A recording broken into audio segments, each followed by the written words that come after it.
చెప్పుకుందామా? ఔదార్యం. అంబాజీపురం గ్రామంలో సూర్యం, శంకరం అనే ఇద్దరు స్నేహితులు ఉండేవారు. వారిద్దరి శరీరాలు వేరే అయినా ప్రాణం ఒక్కటే అన్నంత స్నేహంగా ఉండేవారు. ఒకరికి తెలియకుండా ఇంకొకరు ఏ పని చేసేవాళ్ళు కాదు. ఒకరిని చూడకుండా ఒకరు ఒక్కరోజు కూడా ఉండేవాళ్ళు కాదు. శంకరం సూర్యం కంటే కొంచెం పెద్దవాడు. అతనికి వివాహమయ్యింది. భార్య, ఒక కుమారుడు ఉన్నారు. సూర్యానికి ఇంకా పెళ్లి కాలేదు.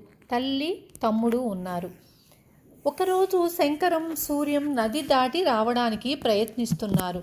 ఇంతలో ఉన్నట్టుండి నదీ ప్రవాహం ఎక్కువ కావడంతో ఇద్దరూ కొట్టుకుపోయే పరిస్థితి ఏర్పడింది. అతి కష్టం మీద వాళ్లకు ఒక చిన్న కొయ్య దుంగ దొరికింది. కొయ్య దుంగను ఆసరా చేసుకొని నువ్వు ఒడ్డు చేరుకో అంటే నువ్వు ఒడ్డు చేరుకో అని వాదులాడుకోసాగారు. అప్పుడు సూర్యం, నువ్వు చనిపోతే నీ భార్యాబిడ్డలను నేను పోషించటాన్ని లోకం హర్షించదు. కానీ నేను చనిపోతే నా తల్లిని, తమ్ముడిని నువ్వు పోషిస్తే లోకం మెచ్చుకుంటుంది. అది తేడా అని శంకరాన్ని ఒడ్డుకు పంపించేశాడు. సూర్యం నదిలో కొట్టుకుపోయాడు. ఒడ్డుకు చేరిన శంకరం సూర్యం చనిపోయి ఉంటాడు అనుకొని కన్నీరు మున్నీరుగా విలపించి అతని తల్లిని, తమ్ముడిని తన ఇంటికి తెచ్చుకొని వాళ్లను ప్రాణంతో సమానంగా చూసుకోసాగాడు. నదిలో కొట్టుకుపోయిన సూర్యాన్ని ఎవరో జాలర్లు రక్షించారు.